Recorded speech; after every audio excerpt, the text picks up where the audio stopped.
Hey y'all, how you doing again? Or we're back in the garage again. How y'all doing? Alrighty, well, okay doke. So, here we go. We're going to work on the D150. And right now, like Jonathan W. says, this truck is busy getting a CAT scan. So, that's James. Yeah, James. Anyway, here we go. This is, got the steering wheel off. The steering column is making a lot of noise and it's not having any issues necessarily. Operationally, it's fine, but it does make noise when you're turning the steering wheel back and forth, and it's really kind of annoying. And I wanted to try and fix that, so I'm going to be diving into this evening. I've got to get this off. I've already got the steering wheel off. It's a Grant GT wheel. So I've just got to get the puller, get this thing off, and then I'm going to start moving on towards getting all these covers off. There's just, on these covers, there's just some screws here underneath, and this cover here is just held on by some clips. But I got to get this one off first. So anyway, I'm going to get started on all of this, and I'm going to get started on all of this and let you all see everything. Here, I'll tell you what, let me turn the light on so you can see a little bit better. So, there we go. As you can see, yeah, I mean, there's nothing that looks broken or anything in there, but it's just making noise and it's kind of irritating, and I think we can do better. So, and I do have a little bit of an announcement. The coronavirus has sort of hit home. My job has been furloughed. I've been furloughed from where I work at. So, hey, that's the way it goes. But they're going to call me back. So I'm not unemployed. I'm just not currently working. So they're calling me back May 4th. So anyway, I'm going to continue on with this, and I'll be bringing you some updates later on, okay? So sit right there. Sit tight. I'll be right back. Okay, here we go, y'all. We got, as you can see, I got the little piece off right there. And that piece, just took the steering wheel puller, 2 or 3 bolts, 3 bolts actually, and just came right off. Wasn't a real big deal. One thing you need to do, even though these are marked, this is top A, top B, you probably would be wise to just mark this in relation to the column, the steering shaft, okay? Because these do not have a center thing. See that notch right there beside my thumbnail? Yeah, see that notch right there? They don't have that. These don't have that. So it's a really important bit to remember that these pieces don't have that. Okay, so also, however, if you do screw up and you do not have this marked, it is not the end of the world. You can get that back into shape. You can get that back to where it needs to be on there. It's not brain surgery. As you can see, had to pull this piece off too, and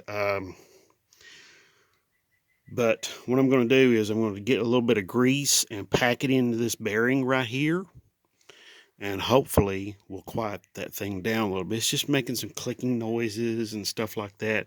I mean, it's not loose or anything. You know, there's no play in it. And I mean, there's no stiffness there. I can actually wiggle it. Back and forth some. So it's not, you know, see, I can move it back and forth a little bit right there. So what I need to do is I need to put a little grease down in here, and maybe a little bit of oil, and get that thing lubricated very, very well. They're usually on most of your Mopar steering columns. There is no lower bearing. okay, or bushing or anything. There's just a bearing up here at the top.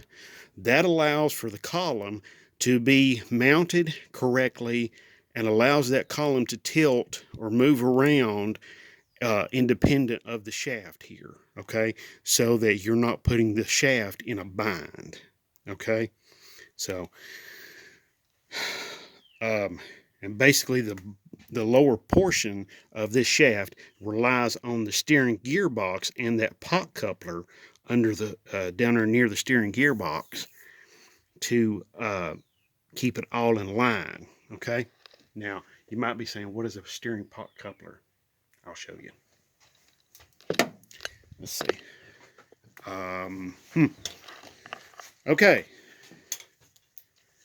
my car has become a shelf, but don't worry, there's just, don't worry, I'll be right back and I'll show you what I'm talking about on that steering pot coupler. Okay, we're back, and right down there is the steering pot coupler. Now right here's the steering shaft, and as you can see, I can stick my finger way up in there. There's no bearing down here in the steering column. This is on my Barracuda, but it's the same, pretty much the same way on the trucks as well. Here's the steering pot coupler. Yeah, here's the steering pot coupler. As you can see, no bearing right there whatsoever. Okay, and the trucks are pretty much the same way. This is all my Barracuda, but that's how they do that on the Mopars. Okay, so what I'm going to do is, now I'm going to get a little bit of wheel bearing grease, and I'm going to put a little bit of wheel bearing grease and some oil on that bearing. I'm going to try to pack some grease in there without taking the steering shaft out and all of that. I don't think that's absolutely necessary. As far as like what kind of grease you should use, I would probably, factory probably use just like, probably some type of all-purpose grease. I'm just going to use some synthetic grease, full-on synthetic. Might as well. Hey, it's still a good bearing, and it's held up really well all these years, so why not? All right.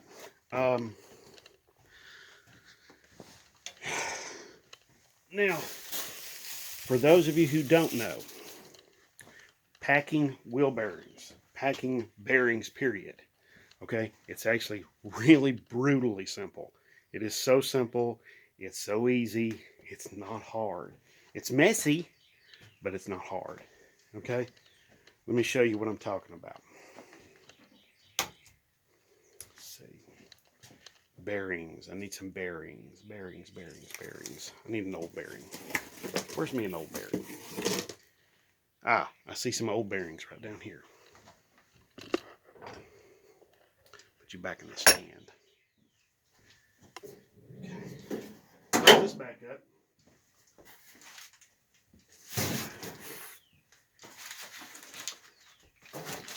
Okay. Now, there's other people out there on YouTube who does, tutorials on how to do this. It's really, really simple. All right, all you got to do, take the wheel bearing like this, okay? Not like this and not like that. Now, there are people who have done it like that, but come on, it's not that effective when you're doing it like this or this. Use this side, the back side. Okay, the side with the numbers and the name and all of that stuff, all that little information back there. Okay, all you got to do, let's say I put a big glob of grease in here on my hand. I just want to take the wheel bearing and I want to rake it, and I want to basically wipe the grease off the palm of my hand. Now, you can get wheel bearing packers and that sort of stuff, and those work pretty good. Matter of fact, they work really good. But if you don't have one, this is the way to do it, okay? So all you got to do, force it in there, and you just want to force the grease up through in between these bearing rollers, okay? You want to force the grease up through there until you force it out all of the, until it forces out up here up at the top. Now, if you didn't clean all the old grease out, which is possible, you want to force the old stuff out too. Any dirt or contaminants want to come out there too. Okay, you want to have your bearings as clean as humanly possible. Of course, this one isn't. I'm not reusing this one. This is just for demonstration purposes. So there you go. Very, very simple. Okay, so all right, I'm going to pack that bearing, and then I'm going to start putting that thing back together. But before I start putting it back together, I'm going to show you all a little bit more about it, and a little bit more information about all that, okay? So, hold on tight. I'll be right back. Okay, y'all. I'm back, and here we go. I've got the bearing packed full of grease right there. Some of that good synthetic grease. I've pushed it down in there, and I've been turning it back and forth some, and it doesn't make the noise like it was. And I think it's going to be okay. I think it's going to be just fine. Now, if you, like I said before, if you do wind up with this thing in the wrong place, it has splines on it that allow you to, there's no master spline, okay? So you can rotate it around wherever you need it to be, but you just need to make sure that your front wheels out there are in the correct orientation, okay? Now, believe it or not, this thing comes off whipped by hand.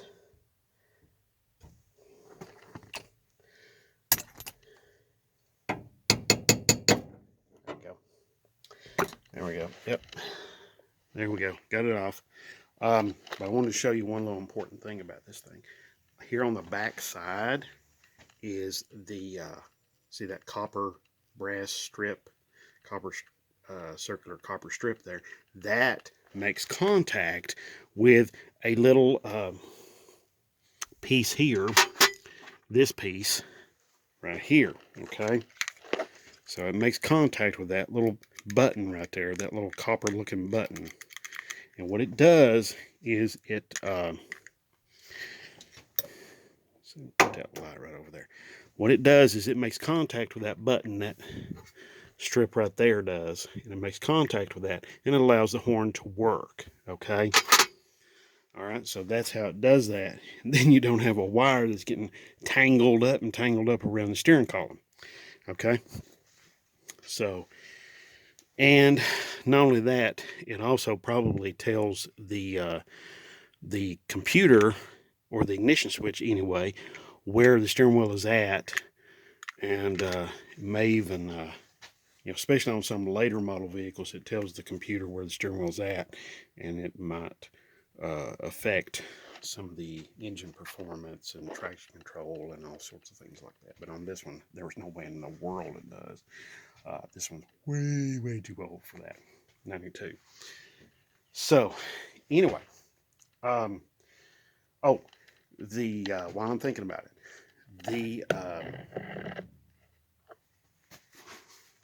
the mop bucket wringer, it's finished. It's already back to work, and they're really happy with it. Customer is very happy with it, so no big deal there.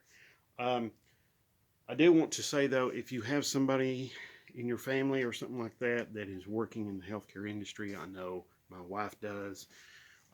It is, it's rough right now. You know, that whole coronavirus business, it's rough. But you know, let's all do our part. Let's stay home, or you know, keep plenty. You know, keep enough distance between you and somebody else, at least 6 foot.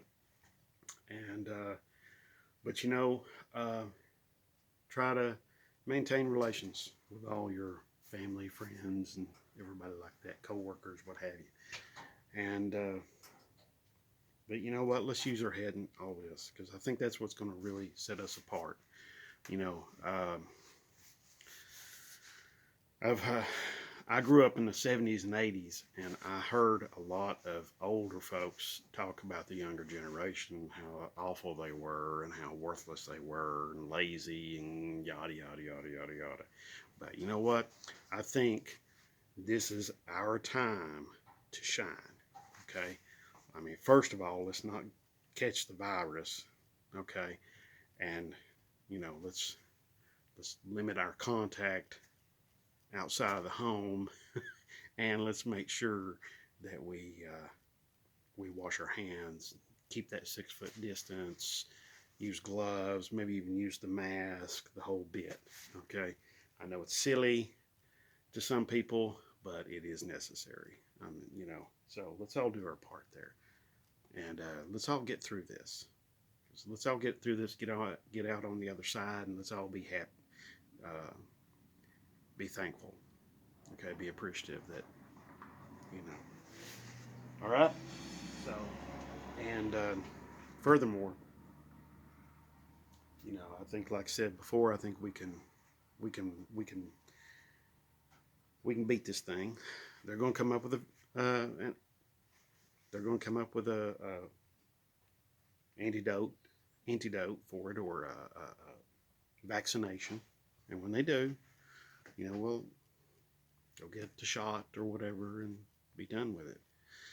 But we need to learn our lesson from this, you know. So, uh, if you're traveling to a foreign country, you know,